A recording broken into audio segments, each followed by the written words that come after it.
Meets World. What up, bros? What up, bros? And welcome to Bruh Meets World. And it's Bruh Meets World. Your boy Meets World Fancast. I am Ceej.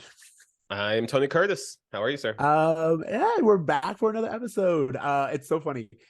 I was, of course, I'm like doing all of this like work on our pod, and I went back and I listened to the pilot episode, and you go and you do that.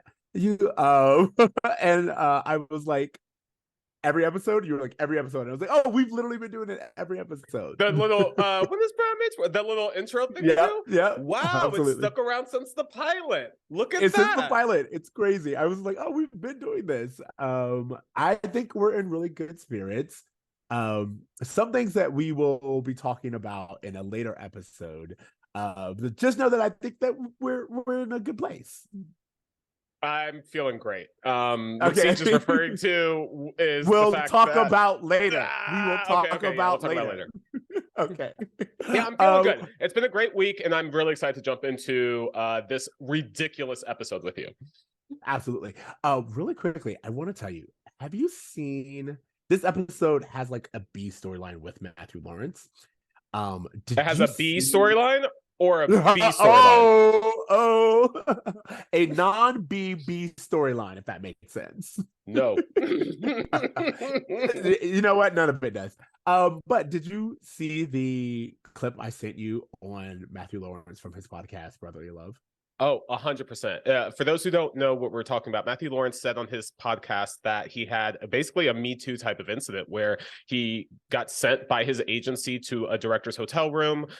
He was basically approached saying, hey, if you want to make it in this business, kid, that whole thing, and walked out and got dropped by his agency, and like a really sad story. And I like when you showed it, you sent it to me, I was like, wow. Like, and the thing I kept thinking about was just like, Matthew Lawrence is not like nobody. Like, his brother's famous, like he's part of like kind of like a legacy family in a way, and that even happened to him. Like, it really doesn't matter, you know what I mean? Does not matter. Doesn't matter at all. And I like, first of all, again, just applause for him for even being vulnerable enough to share that information with everyone. But like, I was like, wow. And again, like, while we're in the Renaissance of Brendan Fraser, it's like this idea. That's where he went away for a little bit. It was just because he also had like a very similar incident. And I'm really happy that more and more people are coming forward. But it's just, it's sad to hear how many people have had this. Well, yeah. And, you know, one of the things he talks about on his podcast, which I highly recommend everybody listen to, Brotherly Love, the one he does with Joey and Andy. He talks about how, you know, there's kind of this double standard where it feels like people are more ready to have the conversation about Me Too incidences happening to women than they are to men. And even when someone like Terry Crews comes out and says this happened to me, that because he represents masculinity, it just creates a discomfort that people aren't ready to engage in. And I just thought that was a really interesting approach. And, you know, in general, whether it be man or a woman, I wonder how many brilliant actors never made it because they were brave enough to just stand up for themselves. Absolutely. That's so well said. Okay, in a very sharp shift of conversations, we have a few morning announcements. First of all, before we dive into the episode, I want to make sure to give a shout out to all of our listeners who have been sending us emails and recordings, commenting on our YouTube and Instagram and all over the place. You guys have been like fantastic, especially lately. And we have a feeling that we'll be hearing a lot more from you in the future.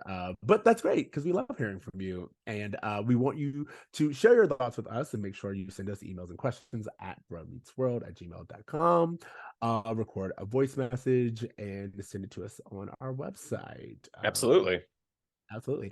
Later on in this episode, we actually have an interview from one of our listeners who is a social worker about the previous episode, Can I Help to Cheer You? About the Tommy and Eric storyline.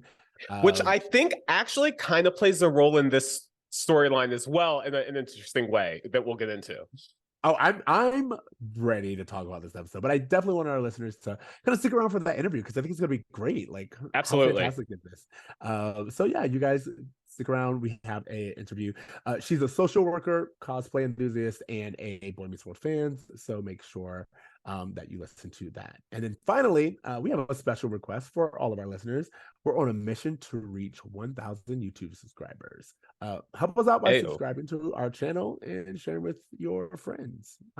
That's right. You know, I've encountered a few Bromance World fans out in the wild recently, and some of and a few of them were interested. They were like, I recognize your voice and not your face. Guys, we have video episodes all on YouTube and especially on Spotify. You guys can catch video episodes of all of our recordings. So yeah, go ahead and subscribe and you guys can watch us engage in these ridiculous conversations. Yeah, get to know our faces. We have good faces. Good faces. Yeah, we serve face. We serve.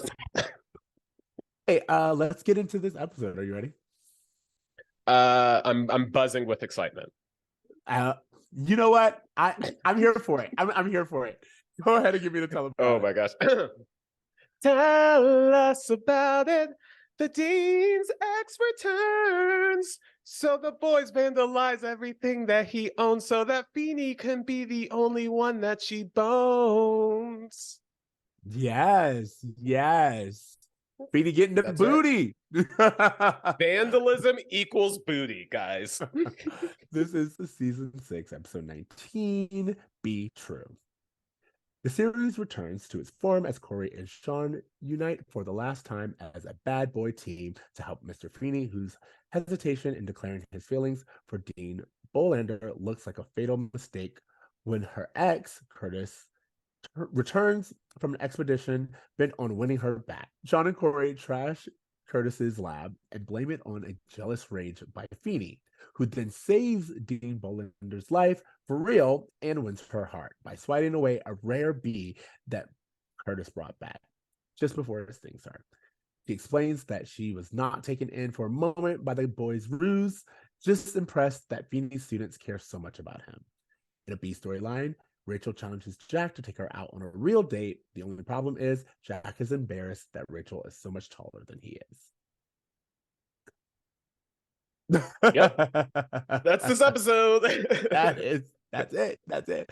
Okay, so go ahead and give me your first impressions. We're going to start with the A story. I just want to ask you a quick question. In that description, it said Cory and Shawn team up for one last. That's what it says.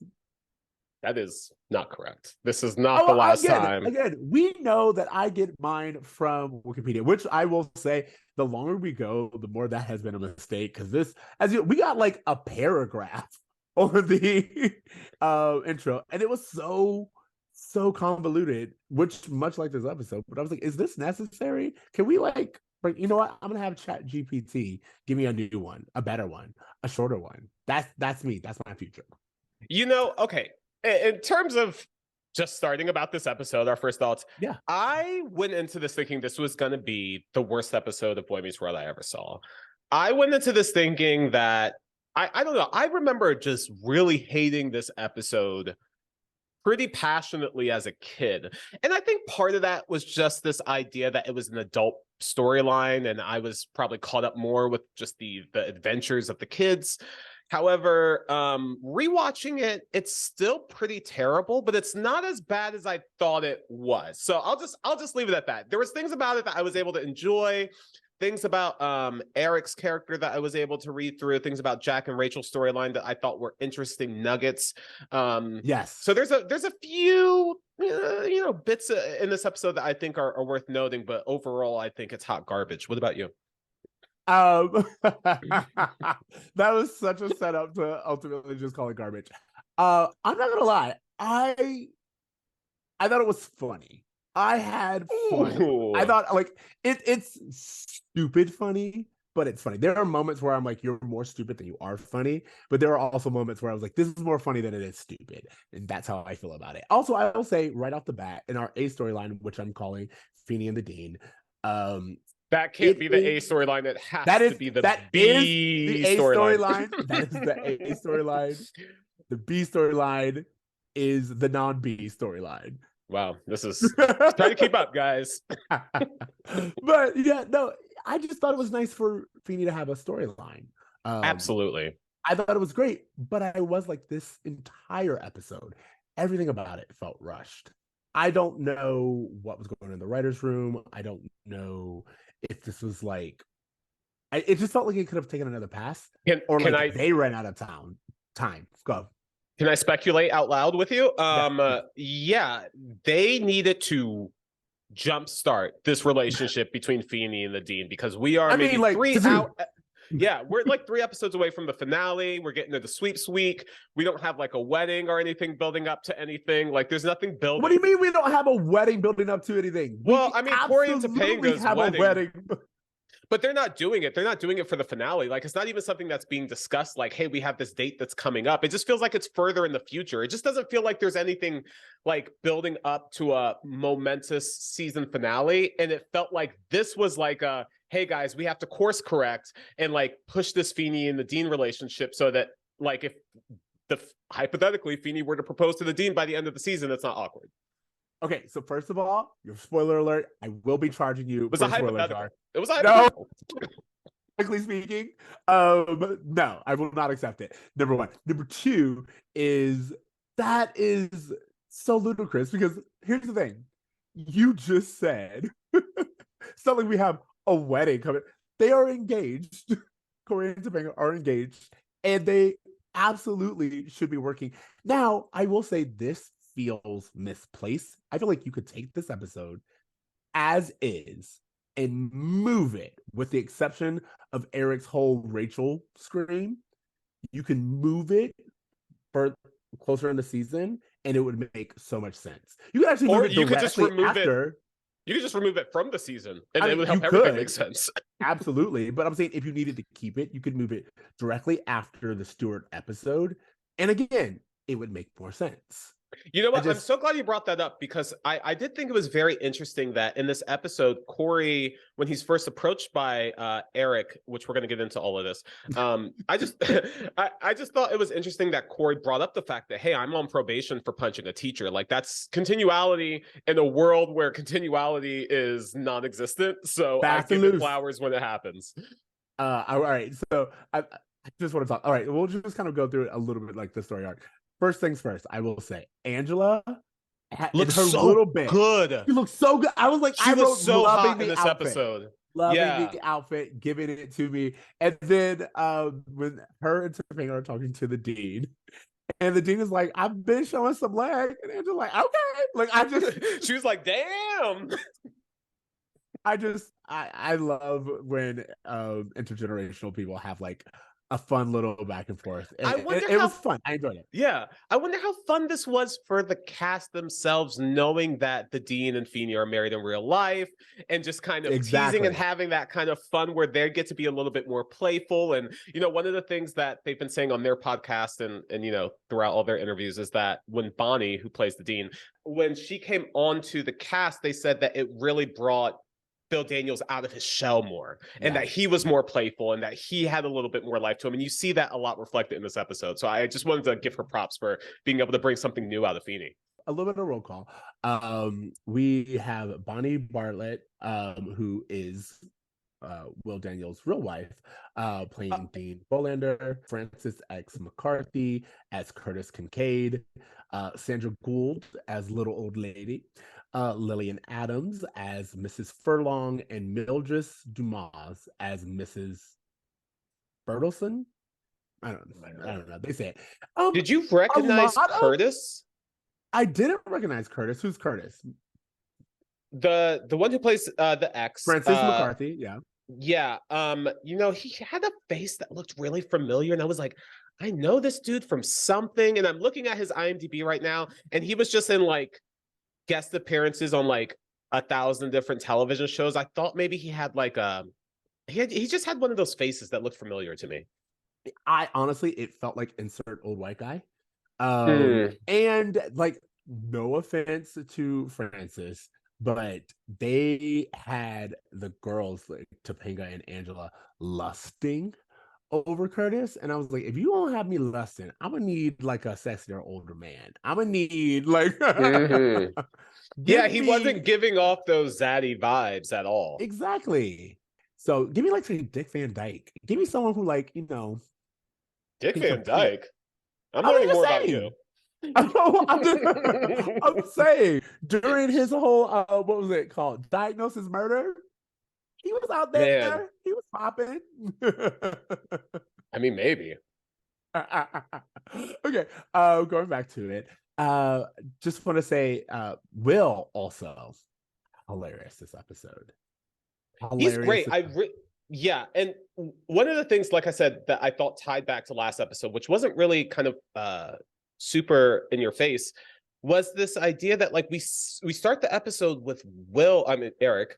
I'm doing it again. Eric just being like super hyper fixated on Feeney and his relationship with the dean, and it's like, oh, this dude just lost Tommy.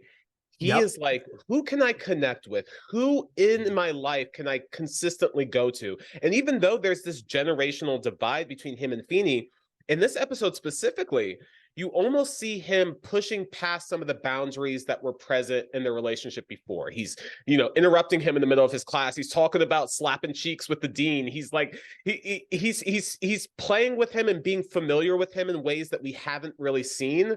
That kind of shows me that he's trying to have a more intimate connection with this person who's in his life that he's not able to get from anywhere else. Yeah, it's erratic behavior. And like you said, the moment it starts, I'm like, how much of this is Eric needing someone to have a happy ending and being like, too many people aren't taking initiatives. Like he sees Feeney not going after what he wants, and he's like, I've done that, and I know what that feeling looks like, and I don't want someone who I care about, aka Feeney, to go do the same thing. And so in a way, he really pushes him.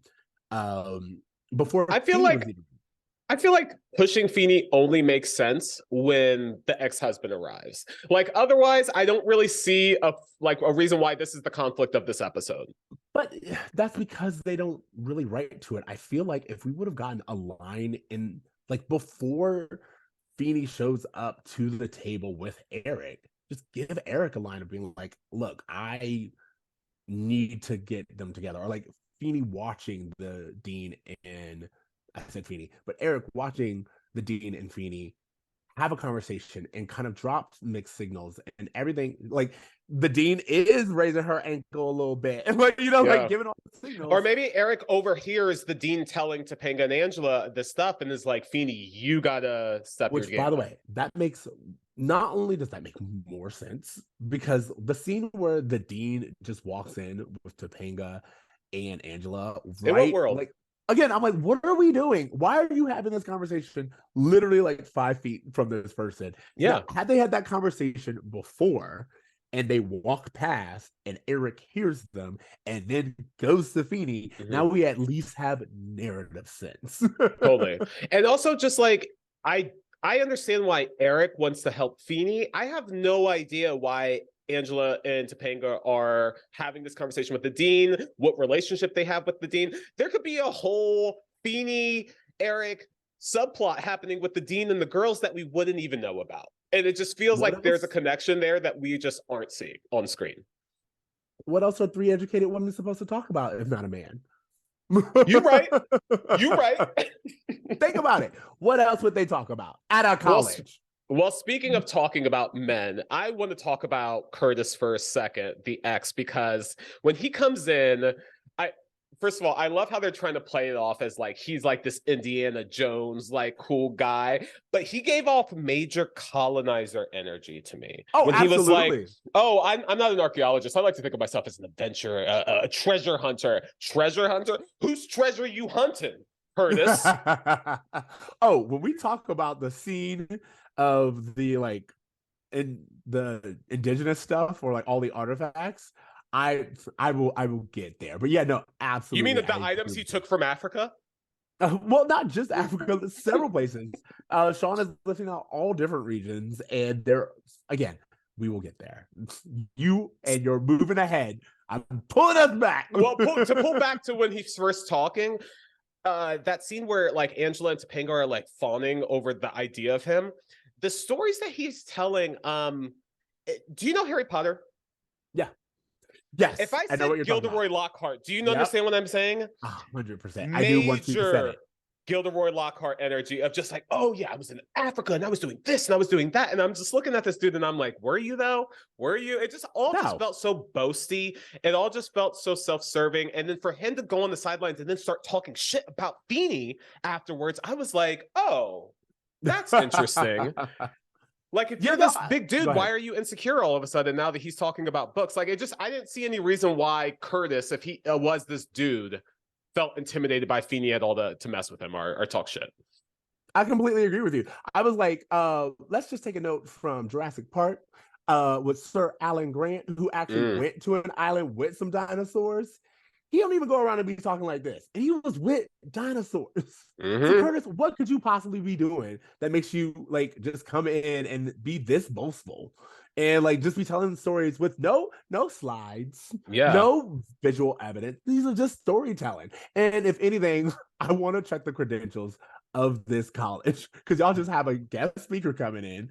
Again, no visuals, no notes, no verification, just his stories. What I thought was very strange was their decision to say, hey, I'm also her ex-husband and I'm here to win her back. And I'm just like, whoa. Having him be the ex-husband versus like an ex-boyfriend or even like an ex-fiance, it just complicates things so much more because now it's like, well, clearly that didn't work out for a reason. So what's the backstory there? And like, how does that play into what's happening? Maybe it was, he was this showboaty, talkful, like boastful person in the relationship. And part of the reason why she likes Feeney is because he has this like modesty, like work it in somehow. Thank you. I was actually kind of thinking they would do that because when Feeney gets up and he's starting to teach his own class, and Curtis is like, books? Who reads books anymore? Who cares what a book says? I'm like, okay, or like adventurer, treasure hunter, or whatever. Yeah. I feel like you should be reading some books just if you're gonna be out there doing it. Number one. Number two is the dean kind of gives him this look where I thought that they were going to at least mention that she likes the fact that George is an intellectual who cares about books, and that's what they have in common. But they didn't do it. So nope. I don't know. What are you gonna do? Something about Curtis. Oh, go ahead. Right. Something about Curtis and everyone in this episode. The hair is hairing. Like because of the pod, I am now on hair watch, and the hair in this episode, magnifique. Everyone. Ceej, if Michael Jacobs' name's on it, the hair is herring. Okay, the hair is gonna hair. You know that John Mulaney joke where he's like, middle schoolers make fun of you accurately, and they'll just point at him and be like, "Look at that high-waisted man. He has feminine hips." Like I feel like Michael Jacobs has this thing about hair where it's just like such a deep insecurity for him that like it's the thing that he had. Like, no, the hair needs to hair in order for this to happen, and it comes through every time. A lot of good hair. I think he cast with hair first. Like they're like, we have someone with a role for you. He's like, let me see their hair. I feel like that's just that was a relic of the 80s. Hair first casting. I mean, look at Swayze. Not to say anything bad about Swayze, but that hair alone could get you a gig. Hair alone. Okay. You were gonna say. Oh, I was just going to say that it's really interesting that there's almost this Hamilton and Burr thing happening between Feeney and Curtis, this like, oh, do I wait for it versus I'm not going to throw away my shot. And I love that Feeney is being challenged on this idea of like what old-fashioned romance is versus like, even though she's an older woman, she's a modern older day woman. And she's like, he needs to pick up the pace and he needs to like show me like something real. And I just thought that was a really interesting, fun conversation. And again, according to like the cast, there's a little bit of that mirrored in their real life dynamic. Will tries to be a little bit more reserved. Bonnie brings him out of a shell, and she's just a little bit like, yeah, like let's do this. We're young, we moving. So yeah, I wanted to get that. What did you think about this Godfather bit they tried to insert? I felt like you probably enjoyed that a lot more than I did. I don't know. I had so much fun with it. Here's the thing, again, because it was stupid. Like, so the Godfather scene is funny stupid, and the brain in a jar scene is stupid, and I had fun with this one because I was like, I know what we're doing. The idea of Cory and Shawn being like, we're legits now. We don't like everyone just speaking. We're in the tone. baking company now. Yeah. I have to say, I felt that Ben did the best with that bit. He like had this like kind of New Yorkie kind of accent that he kind of unintentionally maybe stayed with the entire episode. I don't know. I kind of heard bits of it, but I just thought that he did the best in that little dynamic of the three. That scene, I wrote it down when he goes, I come to you hat in hand. It's my hat. It's my hand. My hand. I was like, yes, I'm here for it. Loving it. On the day of our bake sale. You're right. Like that entire scene. And there's a moment where Shawn is even funny in that one. Oh, Shawn, I remembered it. Shawn goes, I like being out. I like not looking over my shoulder every 5 minutes. And he looks over and he looks at the guy who's walking by him. And he just gives him this look like watching you. And it was really fun acting. Shawn playfully kind of throws out there that the trailer may have been hit by a train. Don't know if that's canon or not, but let's just see if there's any more mention of this trailer in the future. Again, I don't know how to explain it other than this particular scene was stupid funny. And you know what? I agree with you that like up until this point, it's stupid, but I'm still having like fun with the episode a little bit. It's not until they get into like Curtis's office where the episode just feels like it just takes a complete left turn.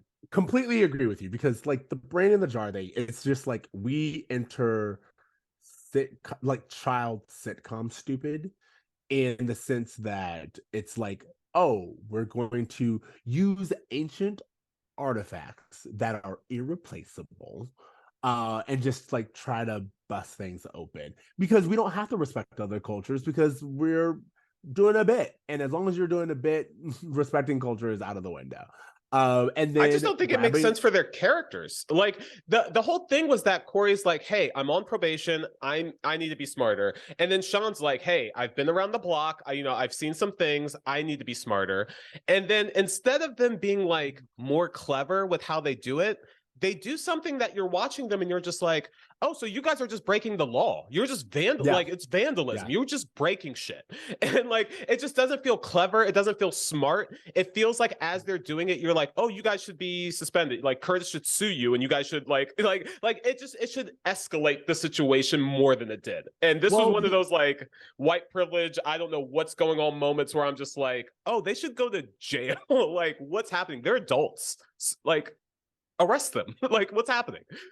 Yeah, well, the episode it like explains that's not just Curtis's office. Those aren't just his artifacts. That's the schools. Like there's so many things in there that aren't just Curtis's.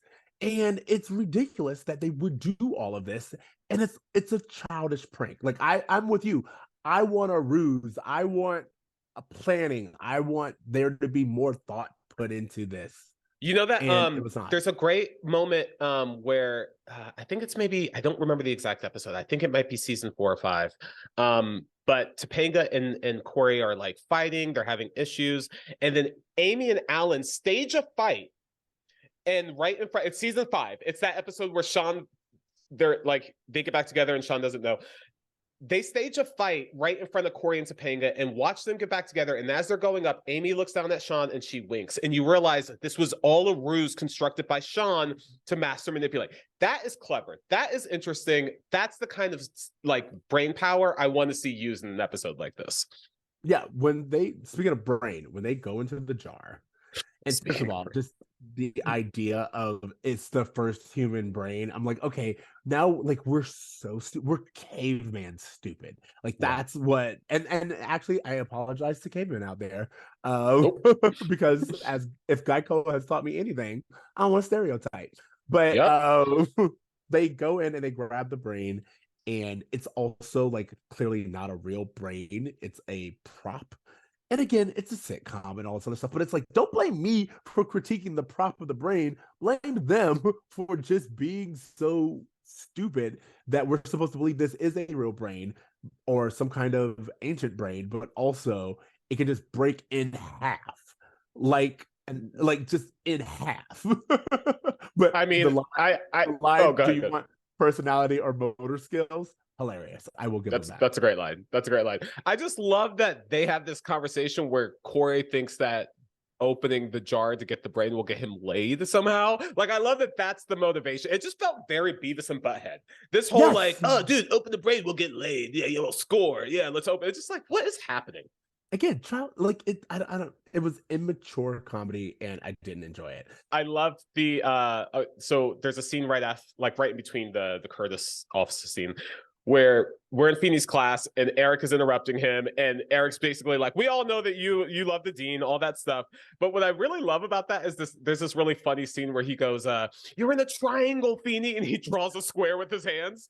Yes. Hilarious. This is what I was talking about when I said Will is hilarious in this episode. Mm-hmm. And I was like, the ability to draw a square while saying triangle, and like, remember, I was like, that is comedic genius, but it's also just like, that's hard to do one thing with your body but say another thing. Like, it's it's so simple, but it's I wonder if it was in the script or if that was just Will. I just like, again, from what I'm hearing, I can imagine it's Will, but like, it's so brilliant, and it's a really funny bit. But if we're going to talk about the high of that scene, we got to talk about the low of that scene, which is right after Eric says to Feeney, I don't want you to wait like I waited, because I had that happen to me. And then he screams Rachel in the way that is hilarious. But then the scene ends with him just crying. And I was like, no, it's played for laughs, but this is what we were talking about. This is that tragedy of a clown that the show has just like brought in from this. Totally. Because what's happening that no one is really paying attention to is that the reason he's so invested into Feeney is because he's just trying to like fill this void. Like he's sleeping on his parents' couch still. Like, he just lost Tommy. He is completely isolated and alone. And here's Feeney. He's like, oh, okay, well, Feeney will be my bud. I'll help Feeney. I'm going to invest everything I can into this because this is where I can be of use. This kid is just trying to be of use, improve his worth, and show like who he is inside. He's just a kid who needs a hug. Like, I feel so bad for him. Exactly. That's what I'm saying. Like, ultimately, I was like, there's so much going on in this scene that I feel like Eric is playing to, or Will is playing to. Like, I feel like he's thinking of like the arc that his character is going on. Yeah.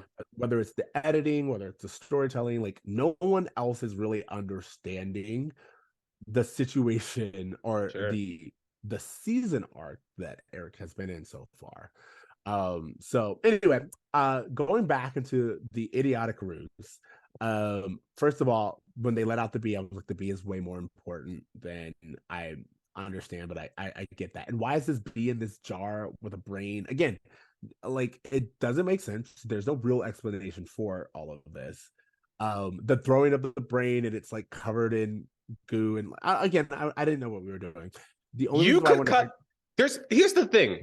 The brain is not relevant to the story at all. The amount of time we spend on them hot potatoing a brain back and forth, that's not even the discovery. It's not the thing. You can remove the brain from the whole episode and it wouldn't change a thing. What are we doing? Why is so much time being dedicated to this?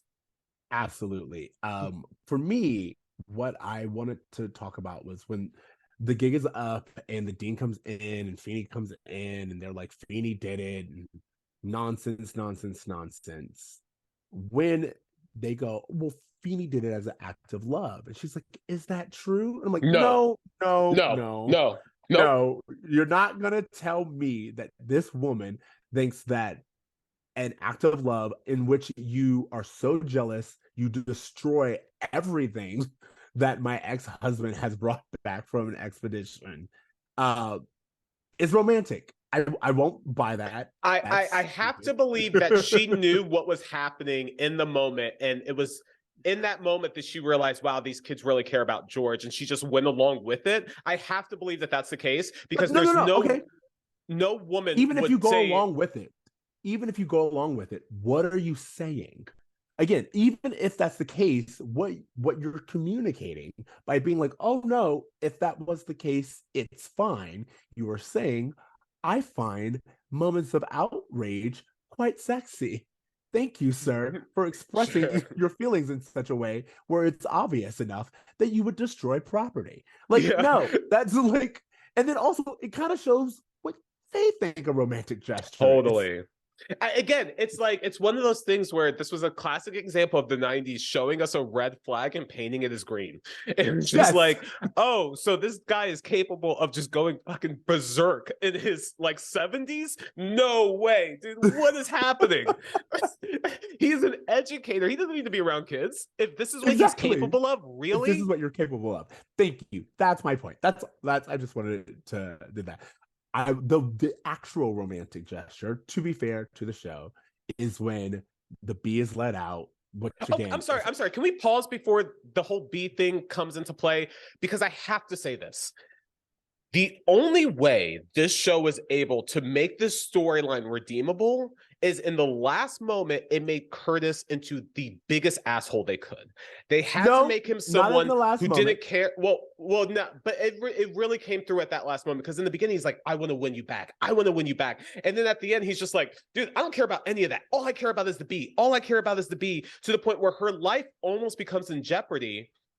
And he doesn't even care about her. So I'm just saying that, like, they had to make him into such an ultra villain, because if a normal human being had been like, I've been working for this could save the lives of millions. You destroyed this, an adult, you're a 70-year-old man. You came in here and wrecked all my stuff for a woman. I'm like, that just doesn't compute for me. I can't make sense of that. Well, again, it's ludicrous on so many levels, because a few things. One, what I was going to say is the bee, which is a bee that was let outside, has now flown back in just because. A bee, which has the entire world to explore, was like, actually, I'll go all the way back because they clearly need me. Well, bees are attracted to the smell of brains. Everyone knows that. So there's that. Then you have the fact that this man allows this rare bee to like just sit on it. Wouldn't he have some kind of technique of getting the bee overall? Thank you. Okay, I'm so glad you brought this up, because this drove me crazy. He kept this bee in like a jar on the desk, and I'm like, if this is the discovery that you claim it to be, if this is the thing that's going to save the lives of millions, bruh, like, where are you storing this thing? When I watch like Planet of the Apes and they're working on these apes that can cure Alzheimer's, they have them locked up in the lab. They're like secure. There's scientists with just like gloves on. There's nothing. None of that is going on here.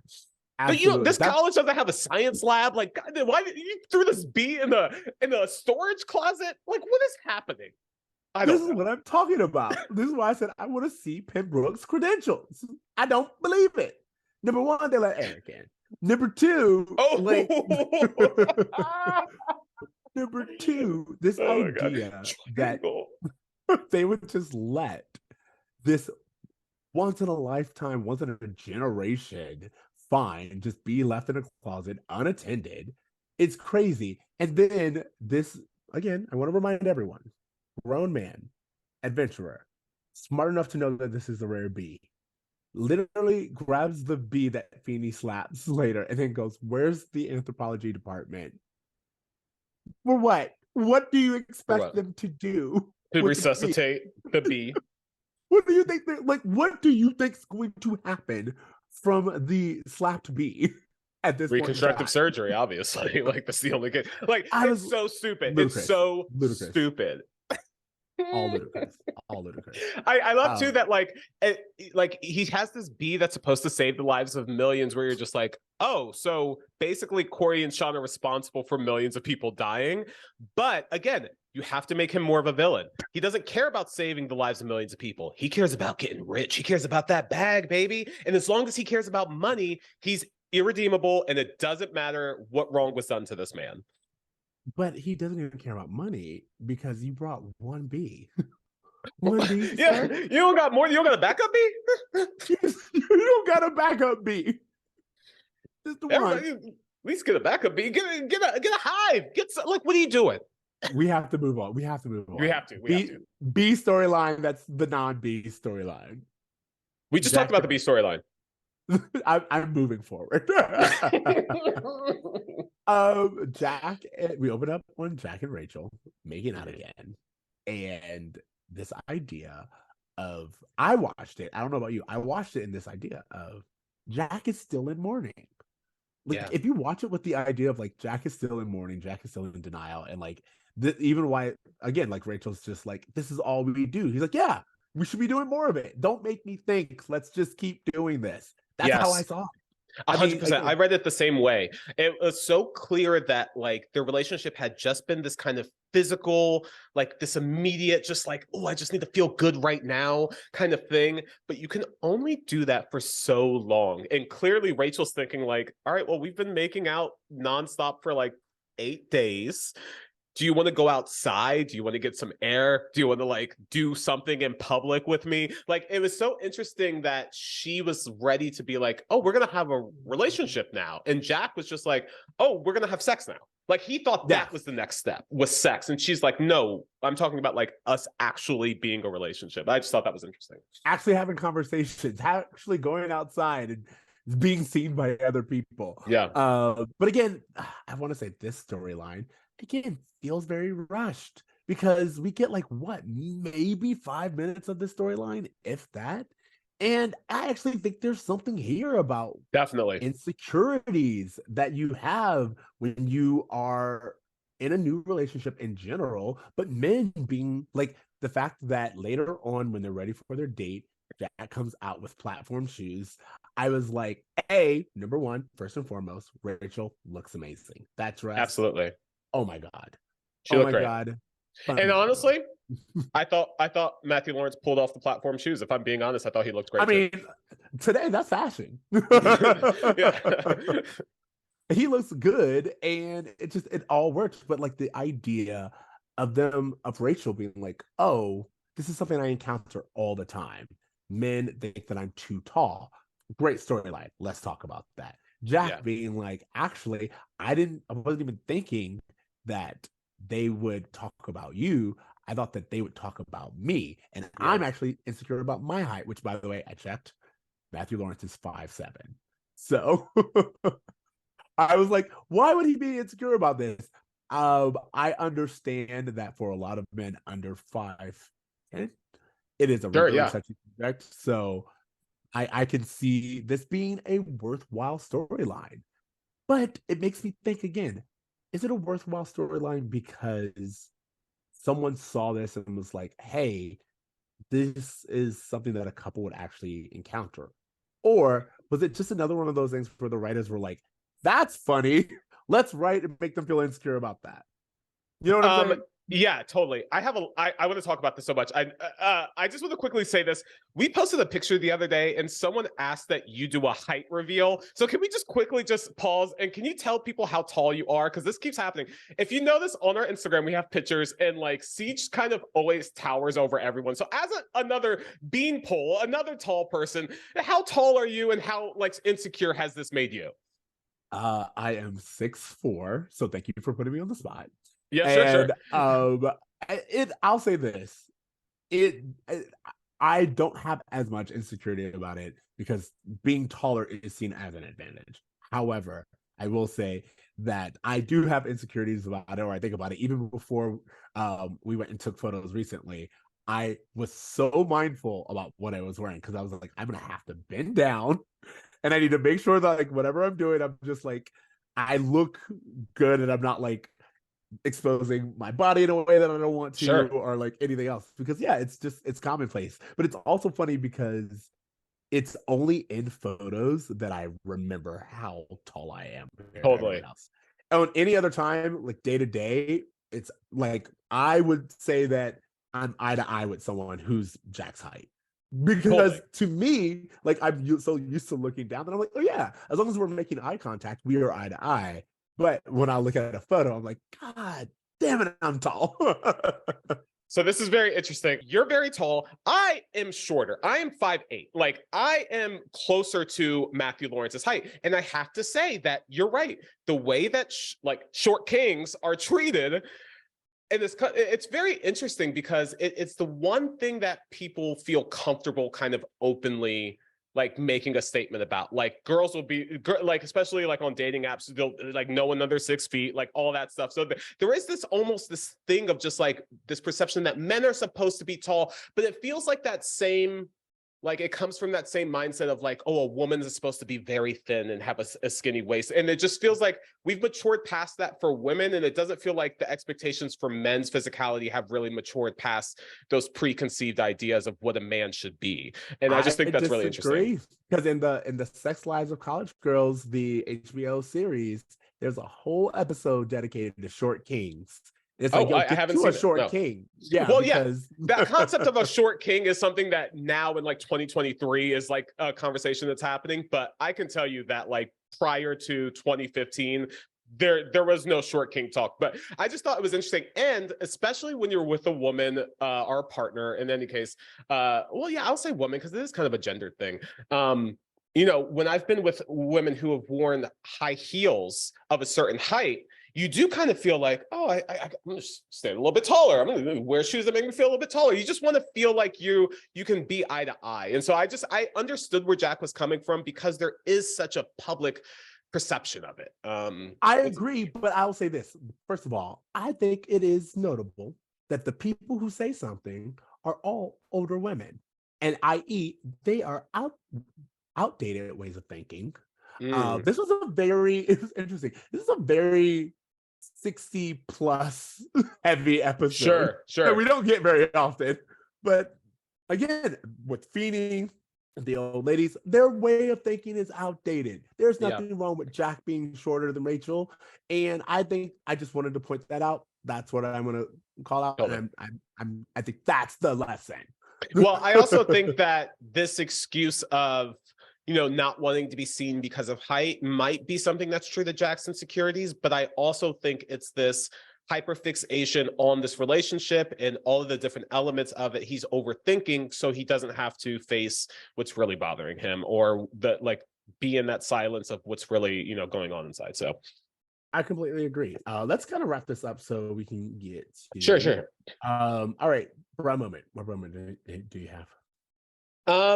Okay, so my Bra moment is the boys committing vandalism.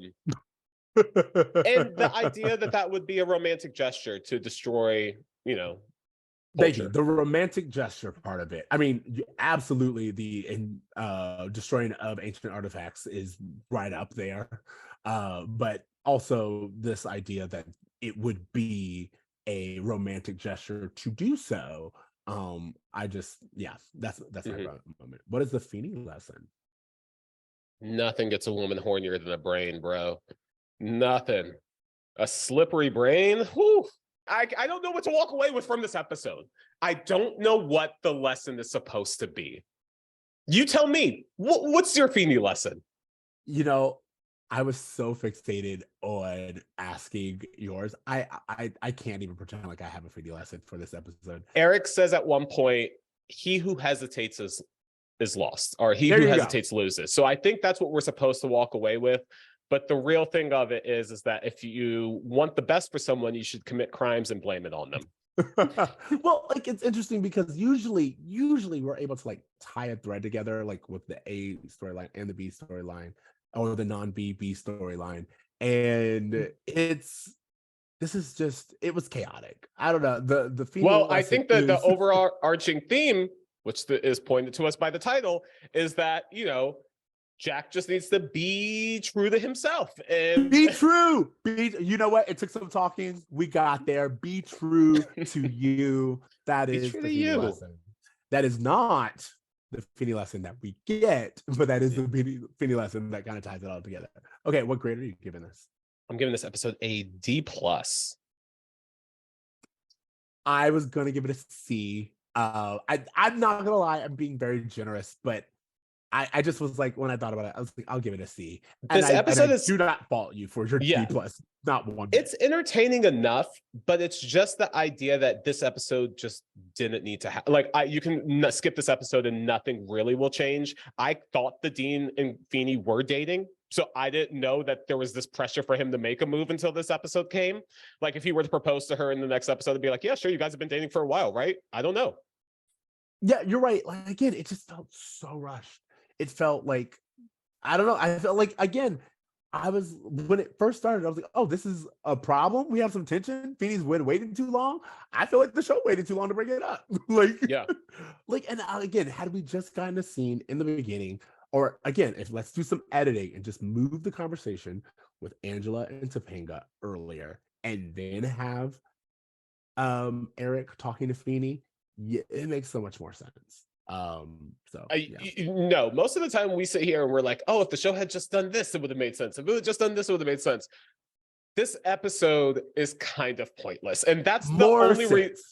Yeah, just like make it more relevant. I think it's not even about a sense thing. It's just like, make us care about this by making the focus Curtis and this bee and this brain. We see no development happening between the Dean and Feeney, and I would have much rather had just seen them go on a date and have like it just be this conversation where Feeney feels like he has to act a certain way and she kind of like settles to them, and we just see them have chemistry together. I would have much rather preferred that than this whole brain hot potato thing that happened. You're right. They kind of take a shortcut by making it Feeney anyway, because the audience cares about Feeney. Yeah. You are happy with like the happy ending that he gets, like when she kisses his hand a little bit later, and it's like, oh, this is sweet. But it's like, it's not really sweet because you earned it. It's sweet because we love Bill Daniels, and seeing him be happy makes us happy. It's like watching your grandpa get married again. You're just like, oh, like it's just that's all it is. Like the actual romance of their story, I've yet to see. So that's a really good point. Like, again, and also, it's a little bit of a, I don't know what you have in common other than you're old. That's it. Not wanting to die alone is enough of a reason to get together, I guess. Oh, that's really dark. They love each other. They love each other, I'm sure. We just don't know why. Well, that's the episode. Let's move on. Now we're going to move on to our interview, again, with a super fan of Girl Meets World and Boy Meets World. She is a social worker who does cosplay and listens. And she's going to talk to us about last week's episode. So everyone, welcome Sailor Ignite, aka Amber. Yay! Hey! Hi! We're so happy to have you on. I am so excited. I heard that y'all were talking about social work things, and I was just like firing up my mind, and I was like, ooh, I'm gonna have to tell them the things I know. Please. Absolutely. Yes. You know, this storyline between Tommy and Eric is one that I think a lot of fans have really kind of a sentimental memories towards. But as we were watching it, we really kind of saw that there were things about their dynamic that we were like, is this healthy for Tommy? Is this healthy for Eric? So to have you kind of on here to kind of help us shed light on like what about this relationship we should kind of take away with, it would be helpful for us, I think. Yeah, I think that there's a lot of difference between like what is best practice and what might have actually happened, and then also just like TV drama. Sure, absolutely. Sure. Really quickly, Amber, tell us, what's your history with Boy Meets World? I watched it when it was in syndication, mainly on the Disney Channel. I'm 27, so I wasn't really like, I wasn't really watching it when it was airing. But then when I got older, I think maybe I was in middle school, every morning when I woke up, ABC was playing at least 2 episodes, and they were playing them in order. So I got to watch most of it. I think that pretty much the only season I don't really have like solid memories of is season 3, but I'm watching it now. But yeah, every morning it was Boy Meets World. I love how you accidentally but also intentionally called us old. My bad. When you were it's fine. I watched it when it was live, and then when you were watching it, I think you said in middle school, I was like in New York doing the same thing every morning at my first job. But you know, different strokes for different folks. The fact is that you got here. When you first saw it, like, how did you feel about this episode when you first saw it? Yeah, when I first saw it, obviously it was before I started social work stuff, but I thought it was like really cute that Eric had built this like brother relationship with Tommy. I thought it would be really good for Tommy to have somebody, because a lot of times, you know, when you're in foster care, you don't really have like an adult role model aside from like the workers, and you don't really have somebody who's consistent. So I thought it was really cute. But obviously watching it now as an adult, I'm like, we need some boundaries here. So this is interesting because, so you work in social work. How often do these like big brother type of relationships happen? And is there any like best practices in a relationship like this? Yeah, so essentially I used to work in Tennessee. We call it DCS, Department of Children's Services. And when I got my undergrad, that's what I was like studying specifically in social work for, to become a social worker for that department. And so when I actually started, I was actually in child protective services, but we still work adjacent with foster care. And now currently a lot of those like independent relationships would not really be happening in foster care. And that's more just because of like, we know that these are children who are at risk and a lot of harm can come to them. So them just hanging out with this adult alone is not something that would be the safest thing for them. Um, but as far as them building like relationships and connections, they'll if they're in a group home or an orphanage, kind of like what Tommy is, they'll be building relationships with those kids who are there. It seemed like Tommy's was one that catered more to littler kids. So if he was one of the older ones, then he'd be one of like those older kids who's kind of mentoring and helping out with those younger kids, and that's usually what the relationship is. But even with that, there's just, you're coming in with a lot of kids with a lot of like different traumas and a lot of different stories. And sometimes kids may be offending on one another. They call it telling their story on somebody instead of calling children offenders sometimes. So they'll be telling their stories on other kids. And there are like certain protocols that have to be in place to make sure that these kids are not hurting each other. So there's not always a lot of like alone time now. Now, before the 90s, who knows what was going on? Specifically in Tennessee, there was a huge lawsuit called Brian A. It's the Brian A. lawsuit, Brian A. versus Haslam, and it started in like the year 2000. And there was a little kid who wasn't, I think he was 9 years old in Memphis, who wasn't receiving any mental health care. He wasn't going to school, just wasn't getting the necessary things to succeed in life for an extended amount of time because he didn't have a caregiver and he didn't have like a permanent housing situation. So when that lawsuit happened, Tennessee specifically had to revamp their foster care system. And one of those things that they made sure was that if children are being placed out of the home, that they look for family placements first, and that also they try to keep them, if they can't do family placements, then they try to keep them like in at least that same community, so they wouldn't be taking a kid all the way from Tennessee all the way across the country. Yeah. Yeah. But there are also like other things that go along with that, like making sure that case managers have lower caseloads, so that they can actually have time to fully investigate what's going on with these kids and make sure that they are actually safe, and make sure these foster homes are safe placements, increasing the number of foster homes that are available so that kids are not sitting around in like office buildings or things for a long time. And is it better now than it was in the 90s? Yes. Is it perfect? No. Perfectly said. I want to ask, what made you interested in social work? Like, how did you get involved in general? Yeah, so my grandma was actually like really was an advocate and was like really involved in her community. She sued HUD and they like had to settle that case out of court. She worked with Planned Parenthood. She made sure that bus routes came into her neighborhood. She was really like she had a street dedication to herself. She they called her the champion for the poor and things like that. So part of it is like genetics, but also like my mom really instilled that in me. She was one of the people.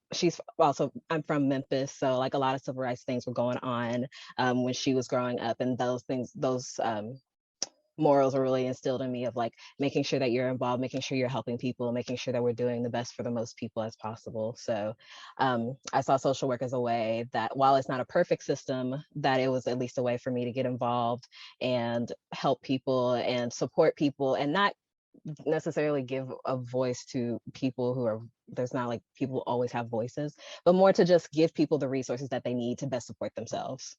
Sure. America does not deserve Black women. It just really doesn't.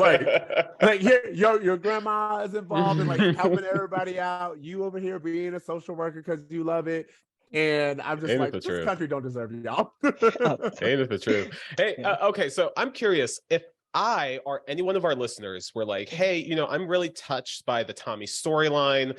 Like, I want to, contribute in a way that would actually be healthy. Is there an avenue that people can take to assist with children like Tommy without it crossing boundaries or getting into an unhealthy place? Yeah, so one way is Big Brothers Big Sisters. They are really good about making sure that there are healthy matches between adults and children. And specifically the one in Tennessee, in Middle Tennessee, has a bunch of different programs. So you can do online if you can't commit to like meeting with a kid in person, but they also have some spaces that are specific for LGBTQ youth. They have spaces where if you can only commit to doing it during the school year, you can go to the school and visit the littles. So Boys and Girls Club is definitely one that I think of. You can also volunteer at what are they called? I don't want to call them correctional facilities, but they're like residential homes for children who are in the foster care system. You can volunteer at places like that, and that's a way to build relationships with them. The Boys and Girls Club, those across America, there are going to be a lot of children who may not necessarily always be in foster care, but they also may be at risk or living in poverty, and being able to get involved with children in healthy ways that way. They're always, and there's almost always, if you look up volunteer opportunities with children, there's almost always something that you can be a part of, whether it's something that a local nonprofit is doing, whether it's something that schools may be doing in your area. There's always ways to get involved. The things that you want to look for is making sure that whenever you're talking to people about what the boundaries are, is that you're never going to be alone with a child. There's always going to be more than one adult around. They make sure that their parents are involved in this in some sort of way, that the children have like some sort of autonomy over this relationship and things like that. So those are just important key things to look out for. Again, that's fantastic. And we love this work. You brought up so many things that they're doing now. We'll say doing now because we don't know what they were doing in the 90s. Yeah. That we were just like begging for someone to do in Tommy's case. Yeah. Because like for us, when you look at the episode, I think one of our biggest questions was like, what does an experience like Tommy's like just them being that close and having that much interaction, like what does that do for like even a child in that situation, if you can see? So the relationship itself is not unhealthy because Eric is not inherently a bad person. He's not a dangerous person, and not necessarily, and building that relationship and having that stability for a kid who may not have had that previously is a good thing.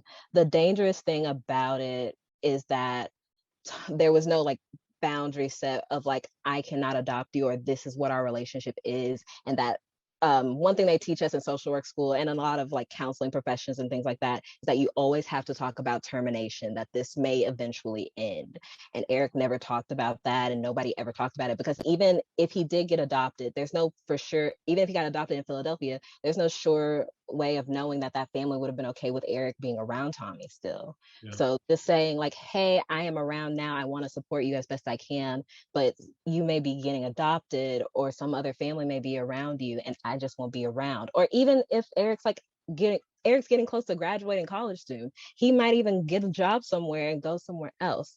So I think it's just not being as honest and transparent with them about what this relationship is. Like, hey, I'm your brother. I'm not a potential dad.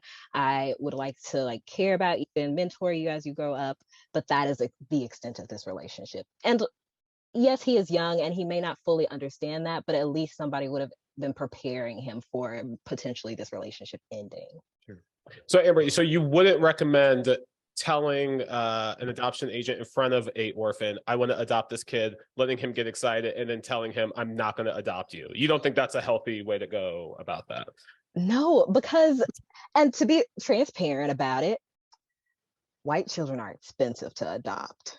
Like, this is we going there. I was ready. Let's talk about that. Why are they so pricey? Why are they so pricey? Because racism. But yes, like, so just thinking of all the paperwork and things that go into adoption, there's a lot of trainings you have to do. There's a home study that you have to do, which Eric obviously would not have passed because he did not have his own home. Yeah. Sleeping on the couch. Exactly. And there is like, you have to be able to afford like, the basic needs for them, like clothing, food. You have to live within show that you know what schools they're going to go to and be ready for their education plan. You have to have insurance, health insurance for them. You have to have, like, now if you do a home study, you have to have a fire extinguisher in your house, so you have to pay for that. Make sure your whole like system, your CO2 monitor, your smoke detector, all of those things are up to date. That's money that you have to spend to be able to even just be clear to like possibly adopt a kid. Can millennials even adopt at this point? I mean, you said housing, you said a lot of expensive food. things like health insurance and food and things that I can't afford that. Yeah, no, like it's a really, even when it's another family member adopting a child, like a child, Really? their whole Wow. family, there's a whole list of things that a case manager has to get to like go through. I remember talking to families, just asking them so many questions that felt really intrusive, like how much is your phone plan every month? How much do you make every month? How much do you pay for like groceries every month? Like how much gas do you think you spend? Like these really in-depth questions that sometimes people can't answer and are kind of like just really being vulnerable people, that it's a lot that goes into making sure that you can afford to take care of this child. Especially if they're white, apparently, because it's more Yeah. expensive. Yeah. So he definitely would not have been able to do that. And unfortunately, that is sometimes not everyone who adopts Black and brown children is doing it because it's cheaper, but sometimes it is a cheaper option because they are not as wanted. This is just You gotta love it. Gotta love everything that this brings up. 2023, and we're still getting devalued, guys. Yeah, we got to do better. I was gonna ask, what is the significance of a storyline like this? So I think that it is kind of interesting to see. I think it's something good to at least be aware of, because I just think of the trauma of Tommy if he went to California and turned out this family was not a good match. Like either he's either getting shipped back to Philadelphia, or he's gonna have to start all over in a new foster care system that nobody really knows him or knows anything about him. So there's trauma there. And I think it's helpful for people to really see that, to know what's going on with these kids, seeing how much they really crave to like make human connections, to have stability, to have someone there in their lives. I think it's really good to see that. I think some things that may not necessarily be realistic, depending on what Tommy's background story is that he didn't really have a lot of behavior issues, or have any like outbursts or anything, which is kind of unusual.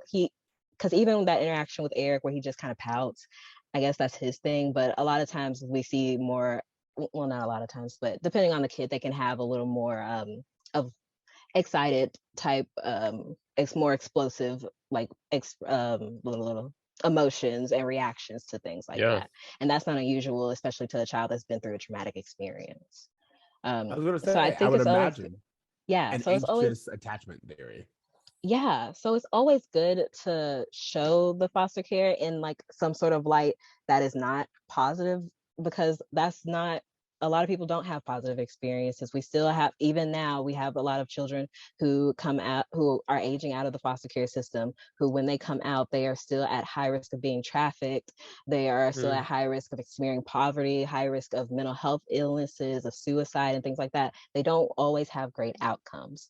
So if we like show it as this beautiful magical system where every child gets adopted and every child gets loved, that's not realistic, and that doesn't help the people who are being harmed in the system. Sure, definitely. Amber, I wanted to ask, I know you said that things are a little bit different now, but throughout your years and your work, were you able to build a personal relationship with a kid that meant a lot to you, or have you purposefully tried to kind of create those walls so that you don't have to break hearts? Yeah, so I by accident, like I said, I worked in child protective services, so my cases were not as long-term with kids. For the most part, I only had my cases for about 90 days. And there was one time where I kept getting one family over and over, and I didn't really express to the child, like, hey, I am just here to make sure that you are safe. And then eventually we will like end this relationship. So I had seen her maybe through about 2 grades. So, and she was getting ready to move to another school. So she was already kind of like scared of like going to this new school and anything. And she was like, are you going to be in my new school with me? And I was like, oh no, I'm not, but that's a good thing because it means that you're safe. And it was really upsetting. And her mom called me later on to like help further explain it of like, listen, baby, like if this lady comes in because when people are concerned about your safety and they want to make sure that you are safe. So if you don't see her anymore, then that means that people think that we're safe and that you're happy. So I usually try to keep like pretty clear boundaries with my kids and just be like, hey, I'm here until like I know that you are safe. If you are not safe, then I might have to come around a little bit more. But that was one where I kind of messed up and she was just so little and cute that I like did not really work on termination with her. Well, wow.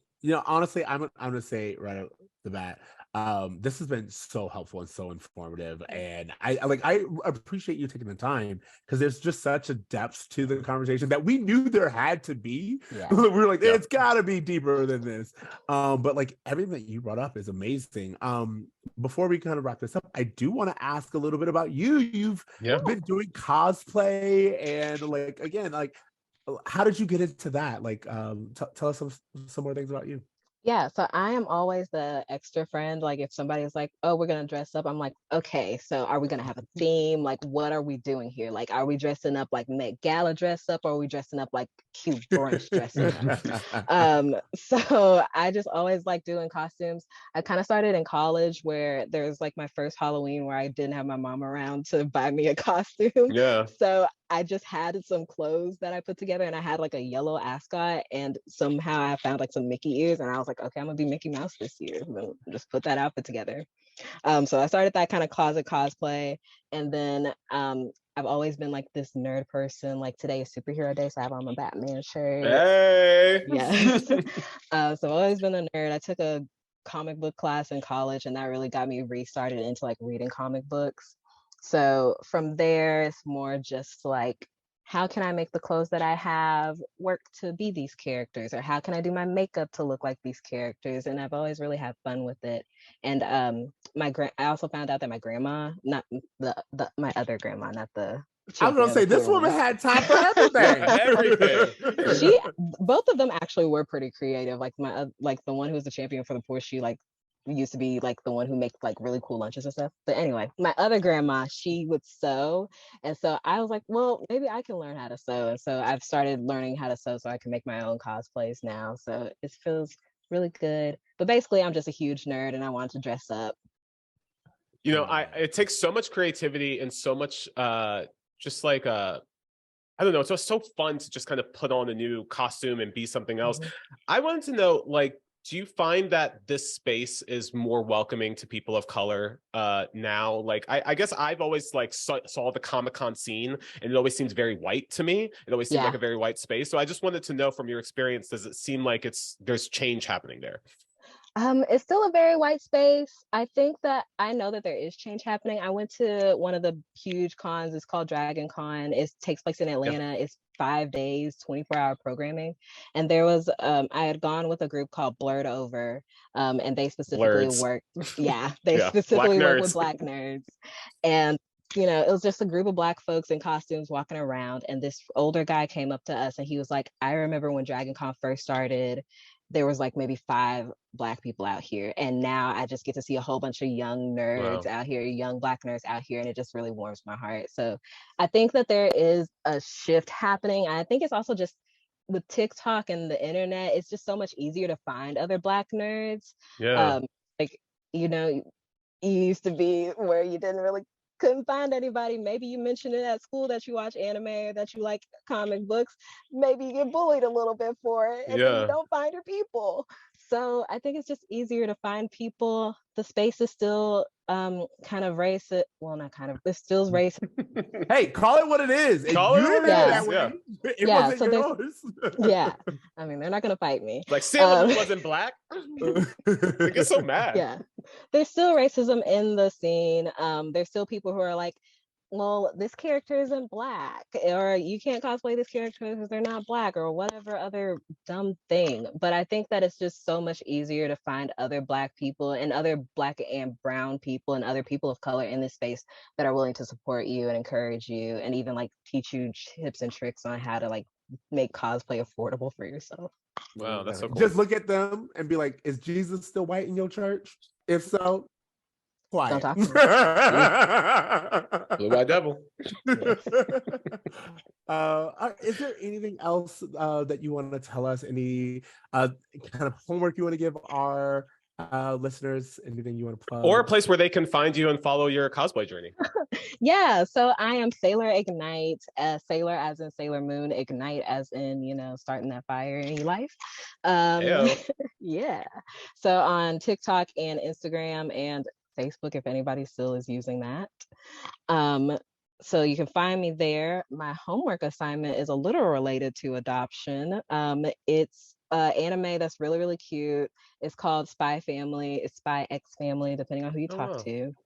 The premise of it, without giving away too much, is that there's this spy who adopts this little girl. He doesn't know that she's a telepath, so she's like reading his mind. And then he has to make this fake family. So he marries this woman. Turns out she's an assassin. He doesn't know that either. And it's such a great story and all their shenanigans. Very highly recommended. It's very funny, but it's also a lot of action in it. It's a great balance for anybody who's like needing a starter anime or something that's a little like easy and not too like tugging at the heartstrings too hard. I'm down. I mean, it sounds like a Mr. and Mrs. Smith, True Lies, and then also a little bit of X-Men thrown in there. I'm loving this. Yeah, we've had this conversation a bunch that we always feel like, horror is really the only thing that's willing to be risky and tell original stories, but anime is right there. A huge library full of original stories there that are right for exploring. So, yeah, definitely. Again, thank you so much, Amber, for joining us. I truly appreciated this time. I appreciated you reaching out. It's been so phenomenal. So great meeting you. Thank you so much. Yeah. Like, you're the coolest. We're so happy to have you on. Oh my gosh, don't say that. Don't hype me up too much. Thank you. No, we hype. We hype you up, especially for what you do. Like, you do, like, we always tell people to dream, try, and do good. You out there dreaming, trying, and doing good. You doing all three. Yeah. It's across the board. Y'all, I literally was like, I was looking for like a Boy Meets World podcast, and I was like, I specifically need Black people who are talking about this show, and that's how I found y'all. So I am so grateful for this. Thank y'all so much for all y'all do. I'm like over here always cheering for y'all. Thank you so much. So great to hear. What a cool person. Like, that was so awesome to have her on and just give us that perspective on this episode that we knew had more meat on the bones. She was able to give us insight that we didn't really have and just put things into context in the way that really made the story, I think, more rich. Absolutely. So yeah, just super grateful for her jumping on. Yes. All right. So moving on, Amber gave us her homework. See, what is your homework for the week? It's really hard for me to talk about homework without talking about what happened this week. Yeah, you will have to wait. My homework is going to be letting you do your homework request first, because I have not. Okay. I looked, and I do not think I've brought this up yet, but have we spoken about jury duty? No, we haven't, but I've seen ads for it everywhere. I'm so excited. I can't, let me just tell you. So, Jury Duty, for those of you who don't know, is a show that's on Amazon by way of this app called Freevee. It's a Freevee show. Amazon's playing it. You'll figure it out. Anyway, the whole premise is this guy goes to what he thinks is jury duty, and he's doing like the life in a real trial. Unknowns to him is everything, every single person involved, like be it the bailiff, the judge, character witnesses, people walking down the hall, they are all actors. It is very much the Truman Show. It is very much is it Truman Show? Is it more like Murderville, that show on Netflix, where like everyone's in on the joke except for one person? It sounds like that. I don't have no idea, but like it is very much everyone's in on it. But again, this isn't like a second or an afternoon. This goes on for weeks. I think like at the end of it, it was like that's 19 days. That's like manipulation. That's not a joke anymore. Exactly. That's what I'm saying. It's not like a prank. This is like just a full season's worth of comedy. That's enough time to form a trauma. That's what I want to talk about it, because it's hilarious. And it is really interesting when you see, like, basically they took the formats of a mockumentary. So it's like The Office is how the whole show is shot, but like it always begins and ends with like you understanding that there's only one person who doesn't know that everything else is scripted. Yeah. And it's like great improv because you're like, they have to take his responses and kind of react to it, but also you could totally tell they're like pushing him toward certain things to get him to respond, and they just really lucked out with this guy. This is an experiment that totally could have went wrong. It's so many turns, and each and every time this guy, the guy that they chose, just always chooses kindness, always chooses understanding. He's like one of, and it's like one of those tested real guys, like, you know, like nice guys. There's like sure, people yeah, who, like, say they'll do the right thing.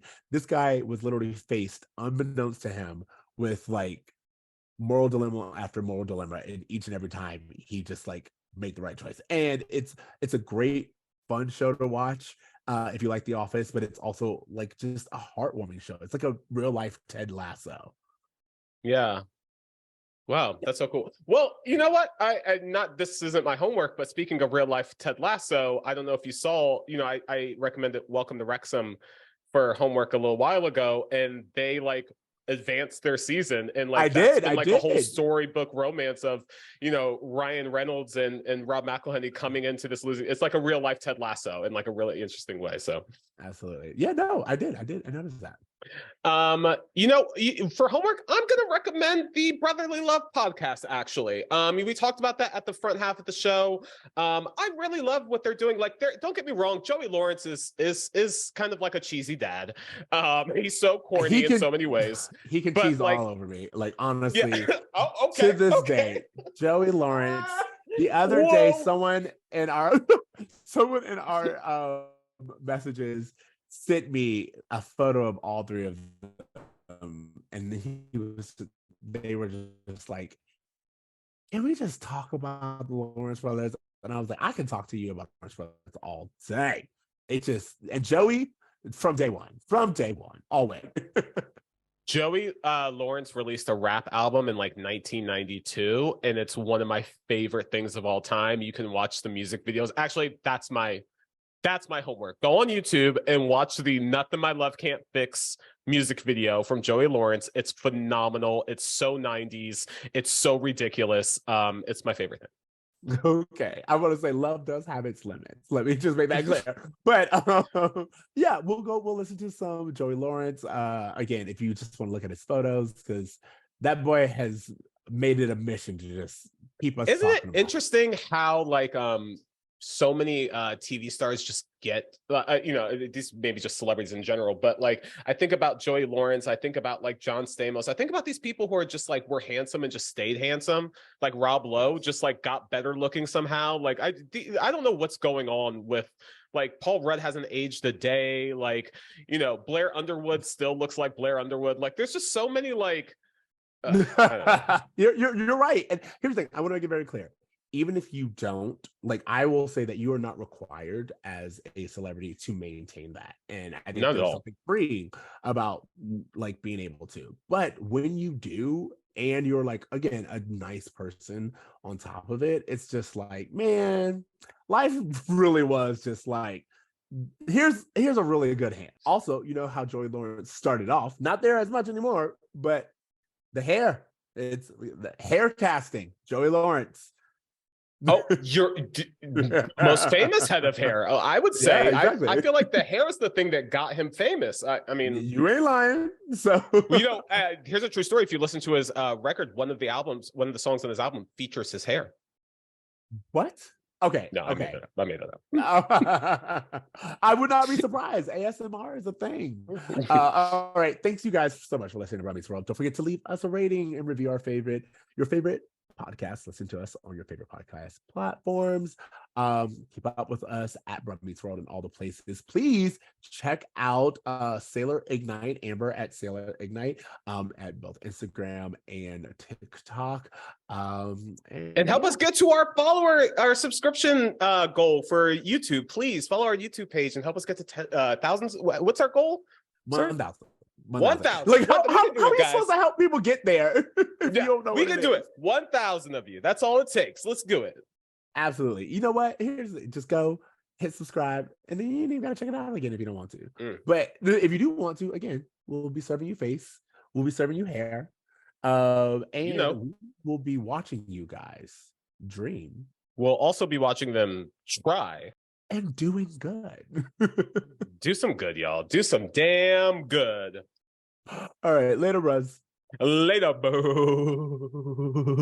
Ruz. I do not blame you if you ended early. I really don't. When this boy meets world.